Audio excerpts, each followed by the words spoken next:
हे निखिलची लढाई सांगतोय. हे जो आम्ही पाहिजे प्रकाश होता तो लढा आहे हा निरंतर त्याच्यासाठी सुद्धा आम्हाला लढावं लागणार आहे. त्यासाठी तुम्ही नेतृत्व करा, त्याच्यासाठी एक बैठक घ्या. हा लॉंग रन लढा आम्ही काय कशा पद्धतीने आम्ही लढलो पाहिजे. पण आज इमर्जन्सी आम्ही काय माहिती पाहिजे.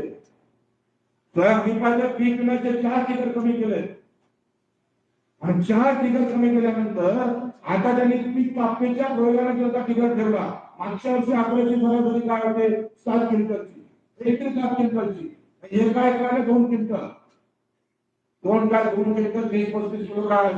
आता एका एकराला 2-15 क्विंटलच्या खाली जर तुमचं उत्पन्न आलं, उत्पादन आलं तर मग तुम्हाला विमा भेटणार. काय अर्थ त्याला?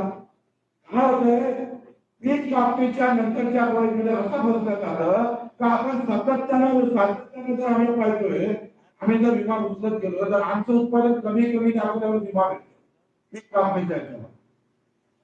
बाकी पिकांमध्ये काही बोलत नाही, पण पीक कापणीच्या प्रयोगामध्ये काय होतंय का ते दरवर्षी आम्ही कमी करत आता किती आलो हेक्टरी 7 क्विंटल. आता हेक्टरी म्हणजे 2.5 एकराला 7 क्विंटल शक्य आहे का? 3 क्विंटलचा आमचा नफा होऊ शकतो का? या सगळ्या याच्यामध्ये खाली गेल्यावर तुम्हाला पीक कापणीचा विमा भेटत. तर 6 क्विंटलच्या जवळपास हेक्टरी गेल्यावर तुम्हाला जमून ते एकंदरीत पीक विमा कंपनीच्या माध्यमातून आता भेटण्याची गरज नाही.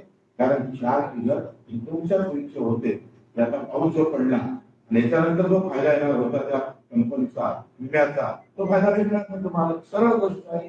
शेअर काय अभ्यास करायची गरज आहे, काही अभ्यास करायची गरज नाही. पण आता प्रश्न काय आहे का शेतकरी जिवंत आहे का? शेतकरी आहे का या देशामध्ये?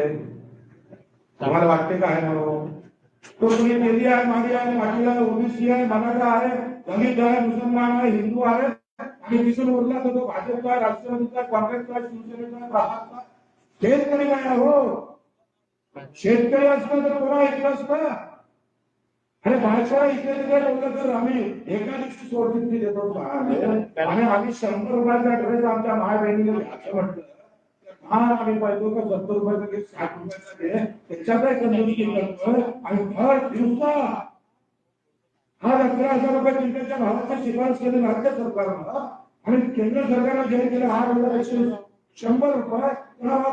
आपण तुमचा 8,110 रुपयाची गॅरंटी नाही. जो हमी भाव चुकीचा आहे त्या हमी भावात सुद्धा आम्हाला टाकून देण्याची ताकद आज सरकार ठेवते. सीसीआय काय म्हणतो एवढे नियम लावून चालले